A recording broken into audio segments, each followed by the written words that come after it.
Dickie Beer is the man who performed many of Boba's stunts in Return of the Jedi. In an interview, he basically said that he was surprised when he saw the movie because he filmed a lot more action sequences that just weren't included.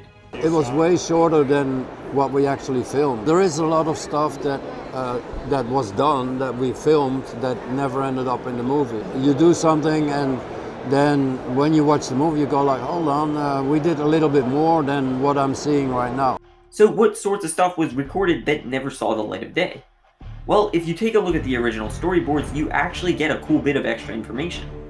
These are very rough early storyboards, so it is a bit hard to make out at times. If you look closely though, it says Boba Fett's point of view, and we would have seen what this battle looks like from all the way up on Jabba's sail barge. Boba would then activate his jetpack and fly onto the scene just as he does in the film. A few pages later, and Boba pops up in some more storyboards where he actually shoots and hits what appears to be Chewbacca. Now, I don't know if they intended for Chewbacca to actually get killed by Boba here, or if it was going to be a minor injury, but either way it would have been awesome to see. For the most part, the main characters have plot armor protection against blasters. Boba Fett killing or even just injuring Chewbacca would prove why he has the reputation that he does. It would have been so cool, but just wait because it actually gets even more interesting. After going after the Wookiee, Boba's next target was the Jedi. In the movie, nothing really happens between the two of them. Luke slices Boba's blaster in half, then Boba tries to capture Luke with his whipcord, and then Han knocks him into the Sarlacc, and that is it. Everyone gets so hyped for Boba Fett, but in the film he literally gets knocked overboard by a blind man and then dies. I don't get how the galaxy's most notorious bounty hunter could go out in such a pathetic way. He had to have been drinking or doing death sticks up on Jabba's sail barge that day. You wanna buy some death sticks? This should have been his opportunity to kick ass, but he literally falls flat on his face. Just a total missed opportunity in my eyes. But when you take a look at the storyboards, it paints a much more violent picture as we would see Luke actually chop off Boba's right hand. I just want to quickly explain that all of these storyboard images were never officially released, so they are essentially just leaks.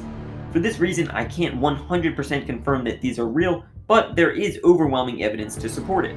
While this storyboard image of Luke was leaked in 2007, in 2014, Lucasfilm released an official book called Star Wars Storyboards: The Original Trilogy. In this book, we see a storyboard that looks very reminiscent to the one that got leaked 7 years prior, so this could mean a few things.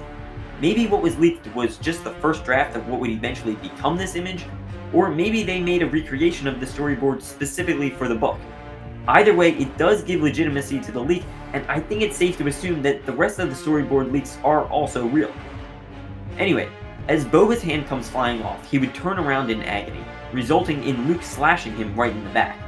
See, what's interesting is that when you look at the jetpack prop that they used for Boba's death, there's this big gash on it.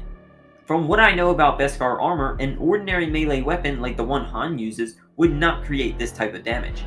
My theory is that this jetpack prop was created with the expectation that Luke would be the one to damage it with his lightsaber, just like we see in the storyboards.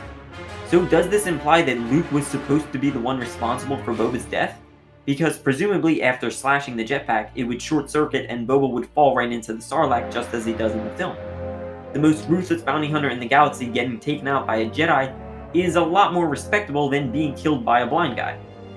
However, this isn't the only reason why it would be so cool. It would actually really deepen the central themes of Luke's own struggle with his inner darkness.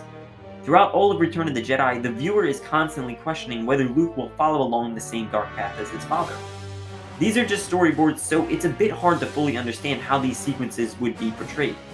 If Chewie is injured or even killed, would Luke have then tapped into his rage to get revenge against Boba? Maybe we would have seen Luke struggle with his inner dark side in this scene early on, thus setting up the stakes and tension for the rest of the movie. If you want to be able to win this $300 lightsaber, you must be subscribed to this channel, and you also have to be one of the first 10,000 people to both like and comment on this video. May the Force be with you.